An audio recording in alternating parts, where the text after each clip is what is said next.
তো মুখ চোখ দেখেই তো তোমরা বুঝতে পারছো আমার শরীরটা কত খারাপ। আজকে হচ্ছে জানুয়ারি 20 তারিখ। তো আজ হচ্ছে আমার কি বলবো, শরীরটা এতই খারাপ। ডেট কিন্তু আছে 2 তারিখে ফেব্রুয়ারির, কিন্তু আমার খুব প্রচণ্ড শরীর খারাপ আর কি, ব্যথা করছে পেটে। ওই জন্য আর কি আমার সকাল থেকে শরীরটা ভীষণ খারাপ, তো দেখেই বুঝতে পারছো। তো এখন আমি এই যে সকাল সকাল বসে আছি আর কি, চা খাবো। তো আমাকে ডাক্তারের ওখানে ফোন করা হয়েছে, তো ওখানে চলে যেতে বলেছে আর কি, নদিয়া নার্সিংহোমে যাওয়ার কথা বলা হয়েছে।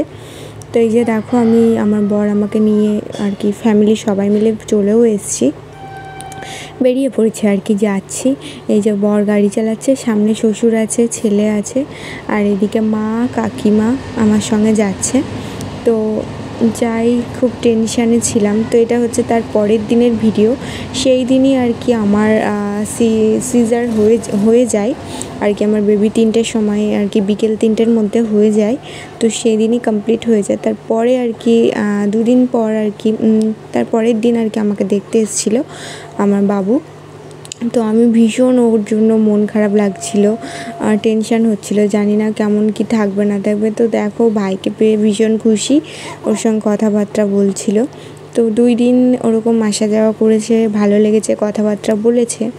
তারপরে না ও না কান্নাকাটি করতে লেগে গেছে, যেহেতু 5টা দিন ওখানে থাকতে হবে আমাকে। ও চাইছিল যে মামামকে ভাইকে একসঙ্গে নিয়ে যাবে এমনটা। তো তার পরের দিনে আমার মুখ চোখ এত ফুলে গেছে, তোমরা তো দেখেই বুঝতে পারছো, প্রচণ্ড ফুলে গেছে মুখ চোখগুলো। কারণ কি, থাইরয়েড আছে আমার, আর হচ্ছে যে স্যালাইন, যেহেতু জল ছিল, এই জন্য ফুলে গেছে।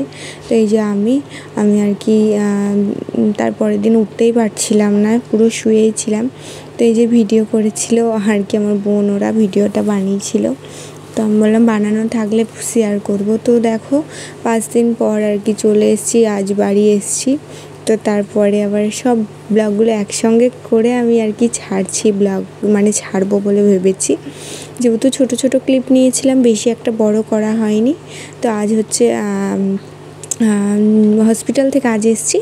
তারপরের দিন হচ্ছে এই যে ষষ্ঠী ছিল, তারপরের দিন ষষ্ঠী। তো এই যে সকাল সকাল এই ভিডিওগুলো তো দেখেই নিয়েছো, বাবুকে বাইরে বের করে ষষ্ঠী পুজো করে এখন এই যে জাস্ট বসে আছি। আর আমি যেহেতু যেতে পারবো না ষষ্ঠীতলায়, এই জন্য বাড়িতে গাছ পুঁতে আর কি ষষ্ঠী পুজো করা হয়েছে। আর এই যে বাবু, আমার 2 রাজকুপুত্রকে নিয়ে আমি বসে রয়েছি, এই দেখো। তো তোমরা সবাই আমার 2টো বাবুকে আশীর্বাদ করো, ওরা যেন অনেক বড় হতে পারে, আর মানুষের মতো যেন একটা ভালো যেন মানুষ হতে পারে। তো এই যে এইটুকুনি চাওয়া, সবাই ওদের 2জনকে আশীর্বাদ করো। তো দেখো, আজকে হচ্ছে আমরা গল্প করছিলাম আর কি বসে বসে। আর এই যে আমার ছোট রাজকুমার, এই যে আমার বড় রাজকুমার, আর এই যে আমি। তো কেমন লাগলো?